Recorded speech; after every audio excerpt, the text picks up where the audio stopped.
when we get triggered or we get scared or we get frightened or we get hit or, whatever, basically there's an influx of some sort of influx, right? And then depending on how you respond to that influx, basically, in this case, causes twofold reaction. It's either you discharge this influx and then so your nervous system gets triggered. And then if you discharge the influx, then your nervous system basically continues to ramp up and down without the influx of, or is without the suppression of pranic force. But if you don't discharge, this what human life is, it basically gets trapped, right? Or gets trapped by you going, oh, look, I can discharge, so therefore I need to normalize. I need to normalize and calm my system somehow. And this is what I want to highlight is if you spend a lot of times in your childhood through being bundled too tight and being scared and not being able to move, sooner or later, your body will need some other way in order to be able to soothe the nervous system. Right.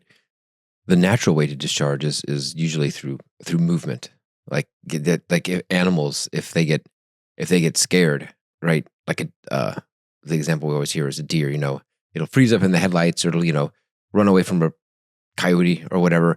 But then when it's done, and that's a very natural thing. There's all the adrenaline and cortisol in the system to keep it alive.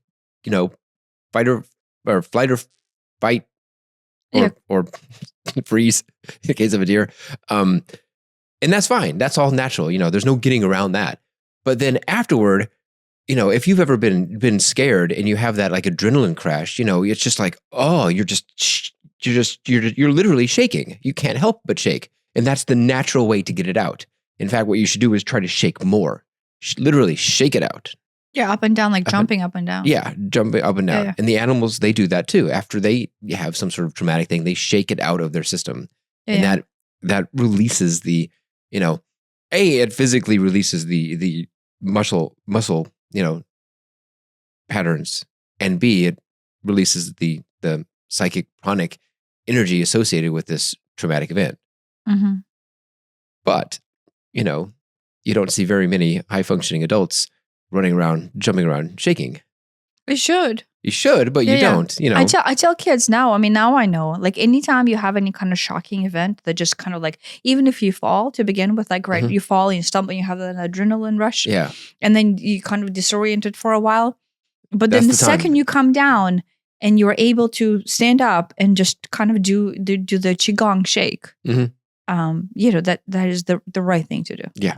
Even if you think everything is fine. Right. And this, whether this is a physical event such as a fall, or whether this is a emotional event such as, something that happened at work or, traffic or whatever, it doesn't matter, because as far as your body is concerned, those are identical. Mm-hmm. Exactly the same physiological thing happens with the adrenaline and the cortisol. It's, if you took a blood test, someone who's chased by a tiger and someone who's stuck in traffic, in a way that actually affects them, they would look identical. Yeah.